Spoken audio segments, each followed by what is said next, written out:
Hello everyone, welcome to my channel. అందరూ ఎలా ఉన్నారండి? నేనైతే బాగున్నాను. మీరు కూడా బాగుండాలని ఆ దేవుణ్ణి మనస్ఫూర్తిగా కోరుకుంటున్నాను. ఇవాళ వీడియో వచ్చేసి గోంగూర పులావ్ అండి. గోంగూర పులావ్ చేయడానికి వాటికి కావాల్సిన పదార్థాలు ఏంటి, ఎలా చేయాలి, ఏంటి అనేది నేను మీకు ఇప్పుడు చూపించబోతున్నాను. గోంగూర పులావ్ అనేది చాలా టేస్టీగా ఉంటుందండి. వాటికి కావాల్సిన పదార్థాలు ఏంటో చూసేద్దాము.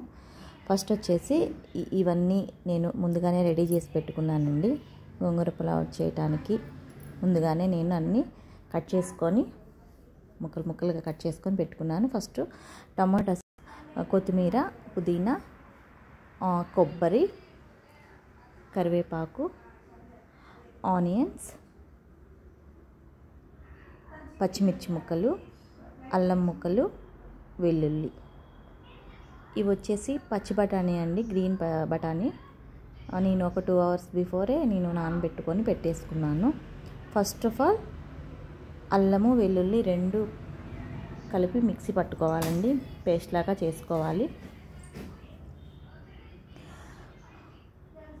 ఇట్లా మెత్తగా గ్రైండ్ చేసుకోవాలండి. నెక్స్ట్ వచ్చేసి కొబ్బరి కూడా మనం అలాగే మిక్సీ వేసుకోవాలి. మెత్తగా పేస్ట్ లాగా చేసేసుకొని ఈ రెండు మిశ్రమాన్ని పక్కన పెట్టేసుకోవాలి. ఇప్పుడు వచ్చేసి ఫస్ట్ ఒక గిన్నె తీసుకొని దాంట్లో ఒక 3 tablespoon ఆయిల్ అయితే వేసుకోవాలండి. అంటే మన రైస్ క్వాంటిటీని బట్టి మనం యూస్ చేసుకోవాలండి. నేనైతే ఒక 3/4 kg అయితే రైస్ తీసుకుంటున్నాను. దానికి ఒక 3 tablespoon ఆయిల్ అయితే వేస్తున్నాను. ఆయిల్ కొంచెం హీట్ అయిన తర్వాత ఒక 2-3 చెక్కలు, ఈ చెక్క వేసుకోవాలండి. 2-3 పీసెస్ చెక్క వేసుకోవాలి. నెక్స్ట్ వచ్చేసి లవంగాలు కూడా ఒక 3-4 అలా తీసుకోవచ్చు. నెక్స్ట్ కట్ చేసుకున్న గ్రీన్ చిల్లీస్ మనం వేడెక్కిన ఆయిల్లో వేసేసుకోవాలి. అవి లైట్గా దోరగా బ్రౌన్ కలర్ వచ్చే వరకు ఫ్రై అవ్వనివ్వాలి. మనకి బ్రౌన్ కలర్లో వచ్చే వరకు మనం ఫ్రై చేసుకోవాలండి. నెక్స్ట్ వచ్చేసి ఆనియన్స్ అండి, కట్ చేసుకున్నాం కదా, కట్ చేసి పెట్టుకున్న ఆనియన్స్ మనం ఫ్రైలో వేసేసుకోవాలి. వేసేసుకొని గరిటెతోటి ఇట్లా కలబెట్టేసుకోవాలండి. అవి కూడా కొంచెం లైట్గా దోరగా వేగనివ్వాలి. ఒక 2 seconds అలా వేగనిచ్చిన తర్వాత టమాటా ముక్కలు ఉన్నాయి కదండి, టమాటాలు మనం కట్ చేసి పెట్టుకున్నాం కదా, అవి వేసేసుకోవాలి. టమాటాలు కూడా మనకి ఆనియన్స్లో కలిసిపోయేలాగా ఫ్రై చేసుకోవాలి. కొంచెం మనకి మెత్తగా ఉడికేంత వరకు ఉడికించుకోవాలండి. గరిటెతో కలిపెట్టేసుకోవాలి.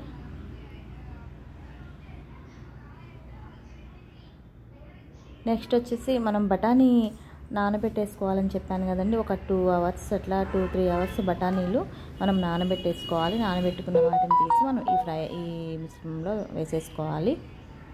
ఈ మిశ్రమంలో వేసుకొని అవి కూడా అందులో కలిసిపోయేలాగా కలుపుకోవాలండి. మనకి బాగా ఉడికిపోతాయి అన్నమాట బఠానీ. మనం ఫస్టే కనుక ఇలా వేసేసుకుంటే బఠానీలు బాగా మెత్తగా మనం తినేటప్పుడు కూడా, బిర్యానీ తినేటప్పుడు కూడా మనకి నోటికి మెత్తగా తగులుతూ బాగుంటాయండి. కొంచెం గట్టిగా అట్లా ఉడకనట్టు పచ్చిగా ఉండవు. నెక్స్ట్ వచ్చేసి మనం కట్ చేసి పెట్టుకున్నాం కదా కొత్తిమీర, పుదీనా, ఈ రెండింటిని కూడా, ఈ 2 కలిసిన మిశ్రమాన్ని కూడా ఇందులో కలుపుకొని మిక్స్ చేసేసుకోవాలండి. చూస్తున్నారు కదా, నేను చూపించిన విధంగా చేస్తే చాలా టేస్టీగా బాగుంటుందండి. 2 minutes అయిన తర్వాత బాగా ఆయిల్లో వేగిన తర్వాత మూత తీసేసి కొంచెం మళ్ళీ ఒక్కసారి కలిపేసుకోవాలండి, అడుగంటుకోకుండా. మనం ఎక్కువసేపు అలా ఉంచితే అడుగంటిపోవటము, అట్లా మాడుతూ అట్లా ఉంటుంది కదండి. అలా లేకుండా మనం మూత తీసేసిన తర్వాత కొంచెం లైట్గా అలా గరిటెతోటి కలిపేసుకోవాలి. నెక్స్ట్ వచ్చేసి మనం అల్లం వెల్లుల్లి పేస్ట్ మనం మిక్సీ పట్టుకొని ఉంచుకున్నాం కదండి, అదొక 2 tablespoon అయితే వేస్తున్నాను నేను. వేసి అది కూడా కలిసిపోయేలాగా మనం కలుపుకోవాలి. చూస్తున్నారు కదా ఎంత బాగా కలిసిపోయిందో. బాగా గ్రేవీగా ఉంది కదండి. మనం అడుగంటుకోకుండా ఒక 2 మినిట్స్ అట్లా మనం కలుపుకుంటూ ఉండాలండి. నెక్స్ట్ మూత పెట్టేసుకొని ఒక 2 మినిట్స్ అయిన తర్వాత మనం ముందుగానే గోంగూర ప్రిపేర్ చేసుకోవాలండి. గోంగూర రెడీ చేసుకొని పక్కన పెట్టేసుకోవాలి. ఆ గోంగూర అనేది ఒక గెరిట నిండా తీసుకొని మనం ఆ మిశ్రమంలో మిక్స్ చేసేసుకోవాలి, కలిపేసుకోవాలి. ఈ గోంగూర పులావ్ అనేది చాలా అంటే చాలా టేస్టీగా బాగుంటుందండి. పిల్లలు కూడా విడిగా గోంగూర కర్రీ రైస్లో కలుపుకొని తినాలి అంటే వాళ్ళు తినలేకపోవచ్చు. ఇలా అనుకోండి, కొంచెం వాళ్ళకి బిర్యానీ టేస్ట్ వస్తుంది, బాగుంటుందండి. ఆ ఫ్లేవర్ అనేది ఆ ఫ్లేవర్కే తినేస్తారు వాళ్ళు. ఇలా ఒక 2-3 మినిట్స్ అయిన తర్వాత ఒకసారి మళ్ళీ గరిటెతోటి కలిపేసుకోవాలండి.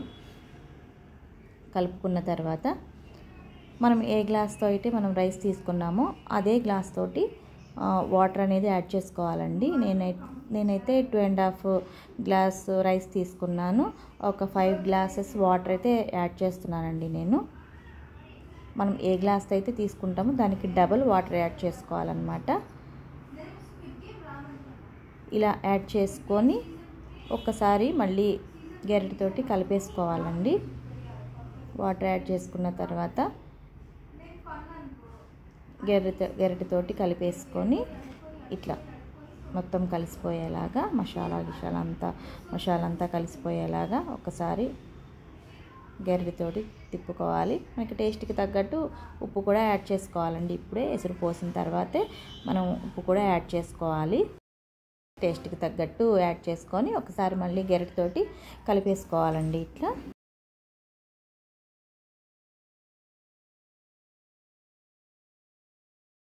కలుపుకున్న తర్వాత ఒక 5 to 6 మినిట్స్ బాయిల్ అవ్వనివ్వాలండి. ఎసురు వచ్చేదాకా ఇలా పొంగులాగా వస్తుంది. మూత తీసేసుకొని ఒక్కసారి మళ్ళీ కలియబెట్టేసుకొని గరిటెతోటి కలియబెట్టేసుకొని మనము ముందుగానే ప్రిపేర్ చేసి పెట్టుకున్న కొబ్బరి పేస్ట్ ఉంది కదండి, ఆ కొబ్బరి పేస్ట్ని అయితే 1 టేబుల్ స్పూన్ యాడ్ చేసుకోవాలండి. నేనైతే కొబ్బరి పేస్ట్ ఫ్లేవర్ బాగుంటుందని చెప్పేసి పేస్ట్ మొత్తం యాడ్ చేసేసాను. మనకి కొబ్బరి పేస్ట్ ఎక్కువ వేసుకున్నందువల్ల ప్రాబ్లం ఏం లేదండి, ఇంకా టేస్ట్ అనేది బాగుంటుంది.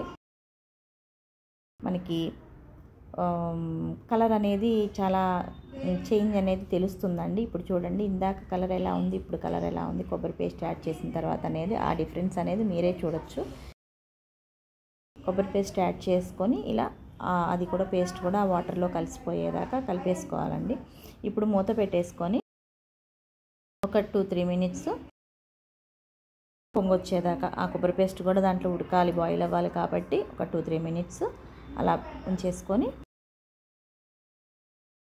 ఇలా పొంగొచ్చిన తర్వాత మనం రైస్ నానబెట్టుకుంటాం కదండి రైస్, ఆ రైస్ అనేది దీంట్లో యాడ్ చేసుకోవాలి.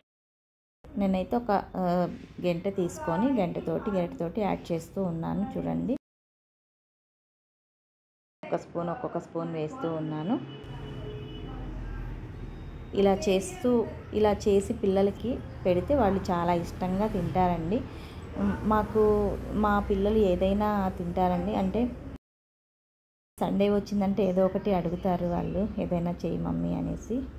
నేనైతే అప్పుడప్పుడు ఇలా టమాటా రైస్ అని, ఆలూ రైస్ ఏదో ఒకటి చేస్తూ ఉంటానండి నేను.